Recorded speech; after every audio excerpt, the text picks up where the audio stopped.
Everyone, welcome back to my YouTube channel. दोस्तों, कैसे हैं आप सब? उम्मीद करती हूँ बहुत अच्छे होंगे, बेहतर होंगे, मजे में होंगे। मैं भी बिल्कुल बढ़िया हूँ। और सबसे पहले आप सबको नए साल की ढेर सारी शुभकामनाएं। आप सब खुश रहें, मस्त रहें, अपने एग्जाम्स के लिए अच्छे से प्रिपेयर करें।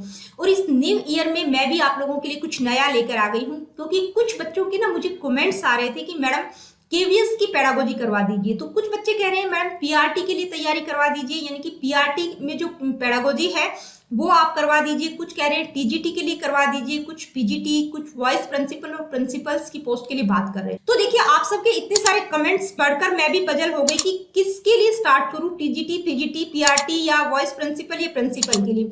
तो सबसे पहले मैंने जो है केवीएस का सिलेबस देखा पेडागोजी का सभी पोस्ट के लिए। तो वहां पर मैंने एक कॉमन चीज देखी कि जो 5 यूनिट हैं वो आपकी पीआरटी, टीजीटी, पीजीटी और वाइस प्रिंसिपल और प्रिंसिपल की पोस्ट के लिए बिल्कुल सेम है। तो देखिए डिफरेंस कहाँ है? डिफरेंस है वाइस प्रिंसिपल और प्रिंसिपल की पोस्ट के लिए, यानी कि इन दोनों में आप लोगों को एक एक यूनिट एक्स्ट्रा मिलेगी। तो बाकी जो है PRT, TGT, PGT, vice principal और प्रिंसिपल का जो सिलेबस है पेडागोजी का, वो जो है 5 यूनिट बिल्कुल सेम है, कोई डिफरेंस नहीं है। तो सबसे पहले मैं आप लोगों को केवीएस पेडागोजी का सिलेबस जो पीआरटी पोस्ट के लिए है वो मैं आप लोगों को बता रही हूँ। तो देखिए इसमें क्या है, पार्ट 3 में है perspectives on education and leadership, यानी कि ये आपका पेडागोजी का सिलेबस है जो कि 60 मार्क्स का रहेगा। 60 मार्क्स की पेडागोजी पीआरटी में आप लोगों से पूछी जाएगी। टॉपिक कौन कौन से हैं? ये 5 टॉपिक्स में डिवाइड किया गया है। कौन कौन से? अंडरस्टैंडिंग द लर्नर, इस टॉपिक से आपको 15 क्वेश्चंस होंगे 15 मार्क्स के, ठीक है। हर क्वेश्चन 1 नंबर का होगा। Understanding teaching learning second part ये है, इससे भी आपको 15 क्वेश्चंस पूछे जाएंगे। क्रिएटिंग कंड्यूसिव लर्निंग इन्वायरमेंट से 10 क्वेश्चंस होंगे। स्कूल ऑर्गेनाइजेशन एंड लीडरशिप के भी 10 क्वेश्चन होंगे और पर्सपेक्टिव्स इन एजुकेशन से भी आपको 10 क्वेश्चन पूछे जाएंगे और 10 ही मार्क्स के होंगे। तो ये 60 मार्क्स की पेडागोजी आप लोगों की जो है पीआरटी पोस्ट के लिए आएगी। तो बहुत मुश्किल कुछ भी नहीं है, आप बहुत अच्छे से तैयारी कर सकते हैं। और टीजीटी पोस्ट के लिए क्या सिलेबस है, यहाँ पर आप देख सकते हैं सेम सिलेबस दिया गया है, सेम यूनिट दी गई है, 5 की 5 यूनिट्स हैं। और डिफरेंस कहाँ है? सिर्फ मार्क्स का है, यानी कि यहाँ पर जो है 40 मार्क्स की पेडागोजी होगी। पीजीटी पोस्ट के लिए बात करें तो वही सेम 5 यूनिट है, वही सेम सिलेबस है, सिर्फ डिफरेंस कहाँ है? मार्क्स का है। इसमें भी जो है आपका 40 मार्क्स का पेडागोजी रहेगा।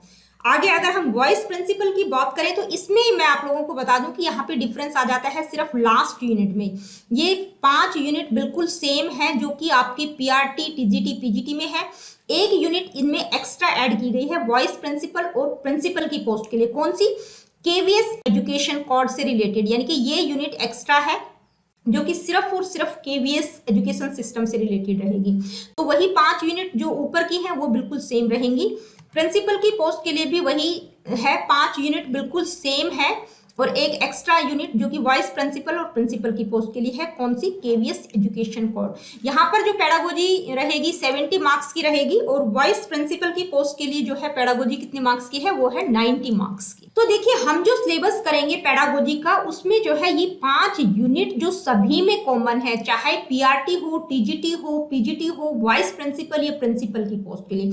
तो ये 5 यूनिट जो कॉमन है उनको हम डिस्कस करेंगे 1 बाय 1। तो ये 5 यूनिट जो दी गई हैं इनमें सिलेबस क्या क्या है उसको एक बार समझ लेते हैं। सबसे पहले है अंडरस्टैंडिंग द लर्नर, ये टॉपिक आपकी सभी में है।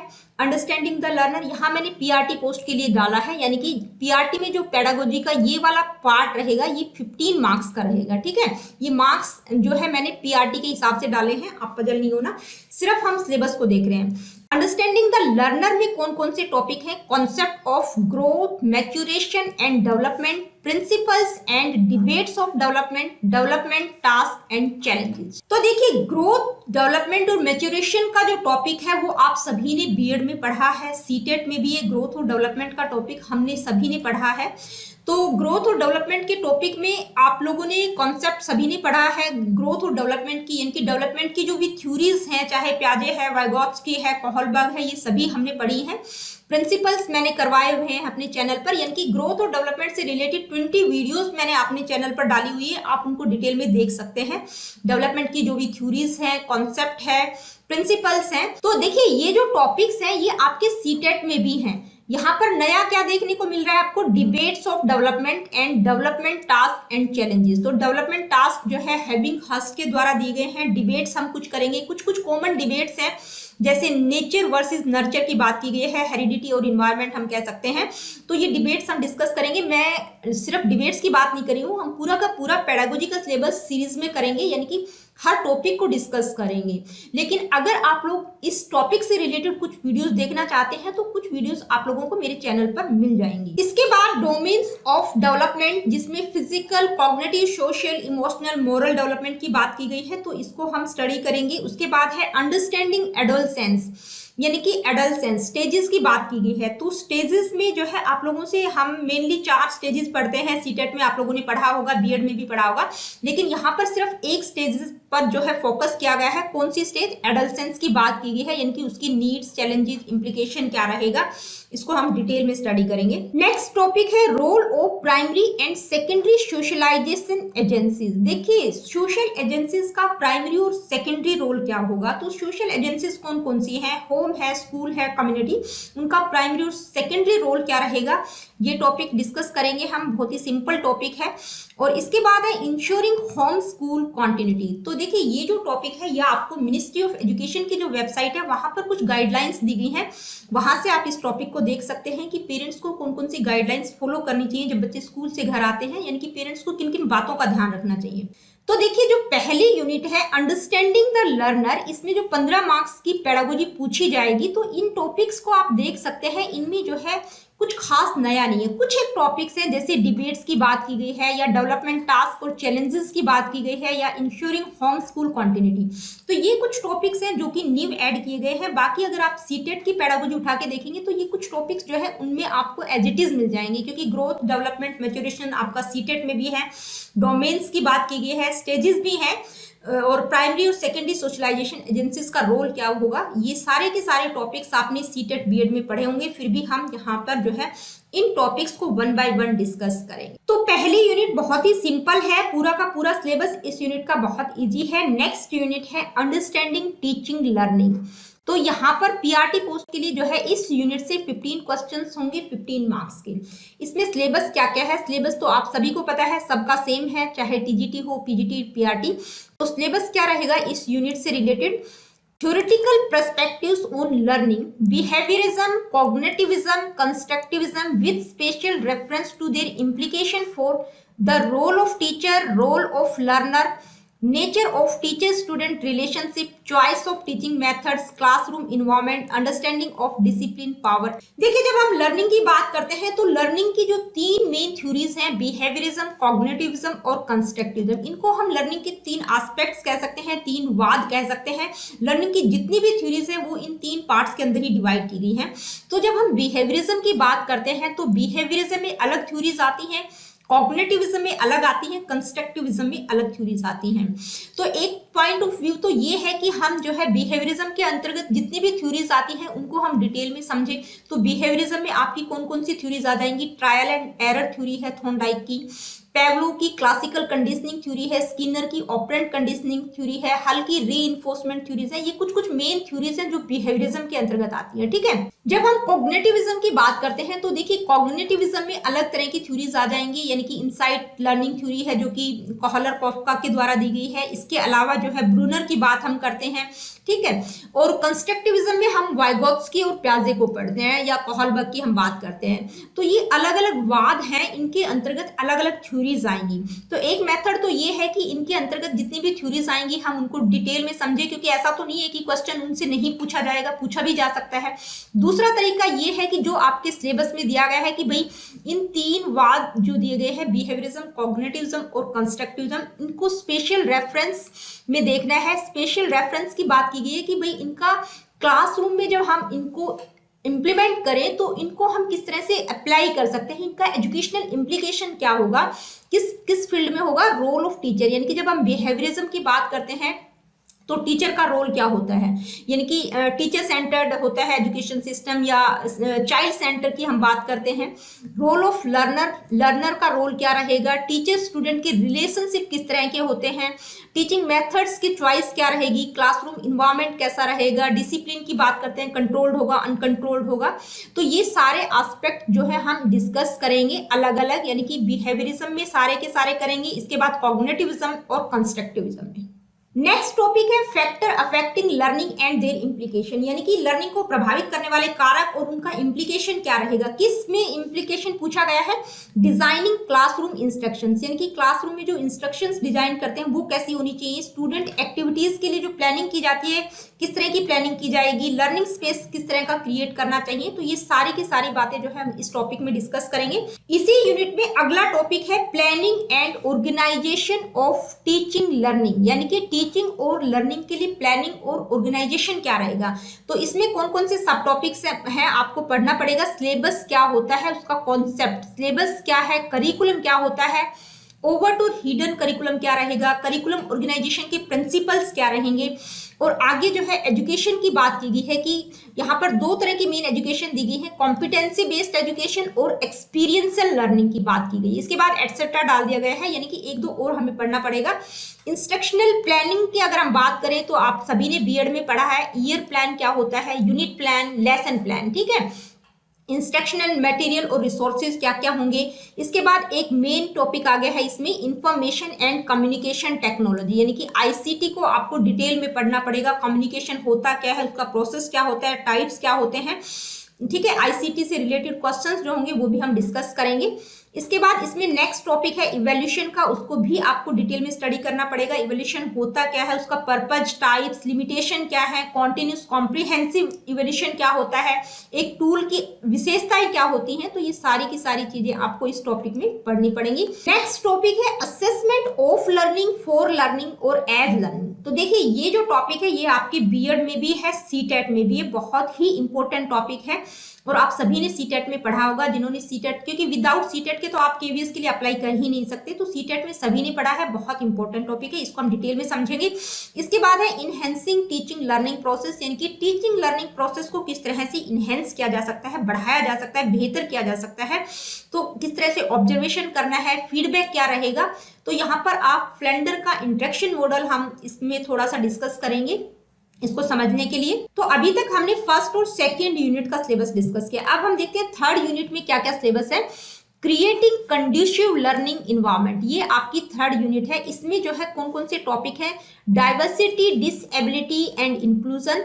इसके बाद है मेंटल हेल्थ और developing school and community as a learning resource, ठीक है। तो ये तीन मेन टॉपिक्स रहेंगे इस यूनिट के। अब अगर हम बात करें डाइवर्सिटी, डिसेबिलिटी और इंक्लूजन की, तो एक तरह से पूरी तरह से स्पेशल एजुकेशन की बात यहाँ की गई है, या हम कह सकते हैं इंक्लूसिव एजुकेशन। आजकल तो इंक्लूसिव एजुकेशन नाम दे दिया गया है। तो इंक्लूसिव एजुकेशन में आपको डिसेबिलिटी होती क्या है, डाइवर्सिटी क्या है, उनका इम्प्लीकेशन, आइडेंटिफिकेशन कैसे करेंगे, इंटरवेंशन क्या क्या रहेंगे, उनके प्रावधान क्या क्या रहेंगे। तो डिसेबिलिटीज की जब बात की गई है तो इसमें मल्टीपल टाइप की डिसेबिलिटीज आ जाएंगी।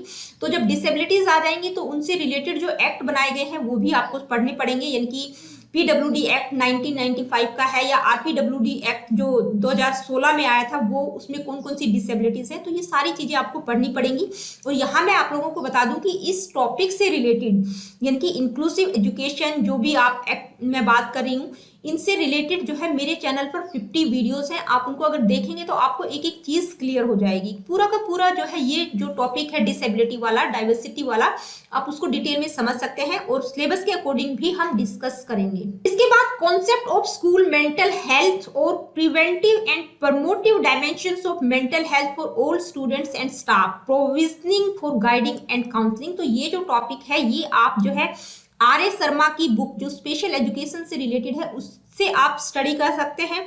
इसके अलावा RCI यानी कि रिहेबिलिटेशन काउंसिल ऑफ इंडिया की जो वेबसाइट है वहां पर भी आप लोगों को कुछ रेलिवेंट मटेरियल इन टॉपिक से रिलेटेड मिल जाएगा, यानी कि इस पूरी की पूरी यूनिट से रिलेटेड टॉपिक्स आपको इस वेबसाइट पर मिल जाएंगे। वहां से आप कुछ पीडीएफ निकाल सकते हैं। अगर आप बुक से स्टडी नहीं करना चाहते, वीडियो देखना चाहते हैं डिसेबिलिटी और इंक्लूजन पर, तो मेरे चैनल पर 50 वीडियोस मैंने डाली हुई है, जिसमें जो है types of disabilities, multiple disabilities, inclusive education, कुछ टर्म्स जो इन स्पेशल एजुकेशन से रिलेटेड है, जैसे हैंडीकैप क्या होता है, इनमें डिफरेंस क्या होता है, हैंडीकैप, इंपेयरमेंट, डिसेबिलिटी में क्या डिफरेंस होता है, आरपीडब्ल्यूडी एक्ट 2016 में जो आया था वो क्या है, उसमें कौन कौन सी डिसेबिलिटीज हैं, पीडब्ल्यूडी एक्ट क्या है।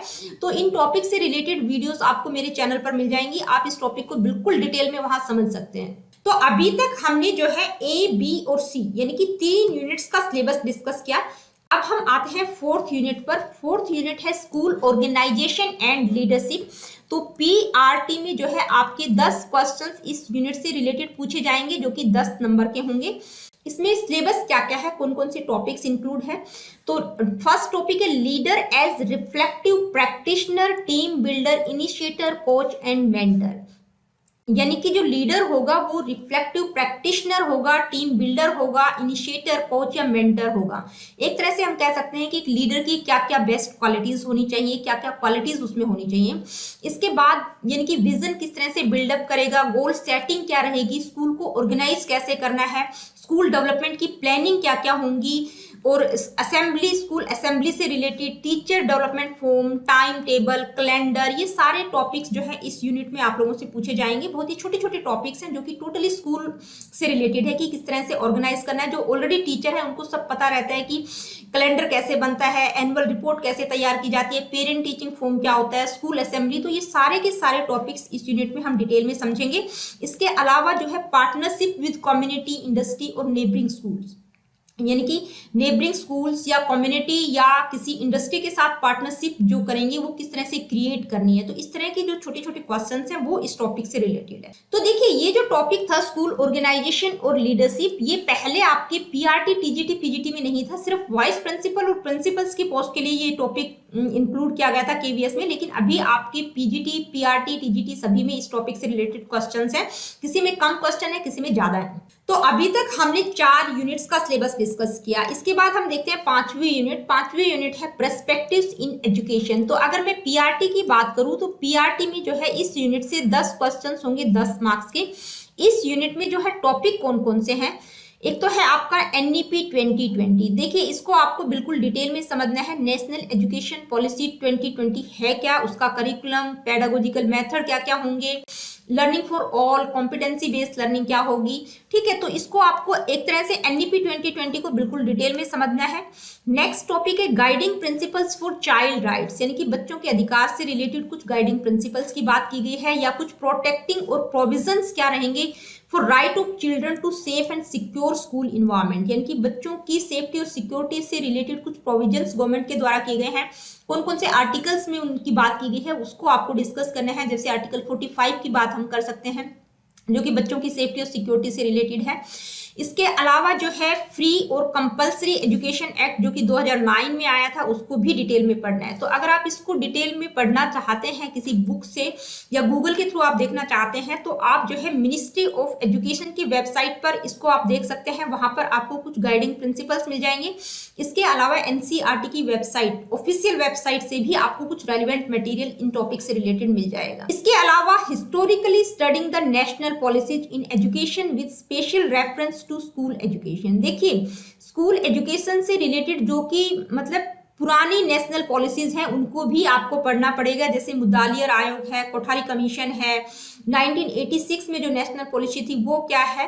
तो ये पुरानी जो नेशनल पॉलिसीज हैं उनको भी आपको स्टडी करना पड़ेगा। इसके अलावा स्कूल करिकुलम की प्रिंसिपल्स क्या होंगी उनको आपको पढ़ना है। तो इस टॉपिक में जो है, इस यूनिट में ये 4 मेन टॉपिक्स हैं। इन चारों को आपको डिटेल में स्टडी करना है, डिटेल में समझना है। मैं भी आप लोगों के लिए वीडियो बनाऊंगी। अगर आप बुक्स की हेल्प लेना चाहते हैं तो आप इसके लिए जो है इस पूरे के लिए आप मिनिस्ट्री ऑफ एजुकेशन की वेबसाइट और एनसीईआरटी की वेबसाइट आप चेक कर सकते हैं, वहां से आपको कुछ रेलेवेंट मटेरियल्स मिल जाएगा। तो दोस्तों यहाँ मैं उम्मीद कर सकती हूँ कि आपको जो है केवीएस पेडागोजी का जो सिलेबस था हर पोस्ट के लिए वो बिल्कुल डिटेल में समझ आ गया होगा। आप यहाँ देख सकते हैं चाहे पीआरटी हो, टीजीटी, पीजीटी, वॉइस प्रिंसिपल या प्रिंसिपल की पोस्ट, हर एक में जो है ये 5 यूनिट बिल्कुल कॉमन है। एक एक्स्ट्रा यूनिट सिर्फ किसमें ऐड की गई है, वॉइस प्रिंसिपल और प्रिंसिपल की पोस्ट के लिए। तो ये 5 यूनिट्स का जो कॉमन सिलेबस है उसको हम डिस्कस करेंगे, यानी कि सबसे पहले हम अंडरस्टैंडिंग द लर्निंग की जो यूनिट है उसमें जो भी सब टॉपिक्स दिए गए हैं उनको डिटेल में मैं आप लोगों के लिए वीडियो बनाऊंगी। तो आपकी या हमारी जो भी स्ट्रेटेजी रहेगी वो ये रहेगी कि कॉन्सेप्ट प्लस पीवाईक्यूज, ठीक है। पहले हम कॉन्सेप्ट से रिलेटेड वीडियोस में आप लोगों के लिए लाऊंगी, उसके बाद पीवाईक्यूज डिस्कस करेंगे। क्योंकि कोई भी पेपर, कोई भी एग्जाम की अगर आप तैयारी करते हैं तो सबसे पहले तो कोई भी टॉपिक आप पढ़ रहे हैं उसका कॉन्सेप्ट आपको क्लियर होना चाहिए कि वो टॉपिक है क्या, उसमें है क्या। उसके बाद उस टॉपिक से रिलेटेड आपको जो है प्रीवियस ईयर में जो भी क्वेश्चन पूछे गए हैं, किस तरह से क्वेश्चन पूछा गया है, वो आपको देखना बहुत जरूरी है। तो स्ट्रेटेजी होनी चाहिए कॉन्सेप्ट प्लस पीवाईक्यूज, तो ये हम करेंगे। तो मिलते हैं नेक्स्ट वीडियो में। अगला वीडियो जो मेरा पहला वीडियो रहेगा इस केवीएस पेडागोजी का वो रहेगा concept of growth, development and maturation.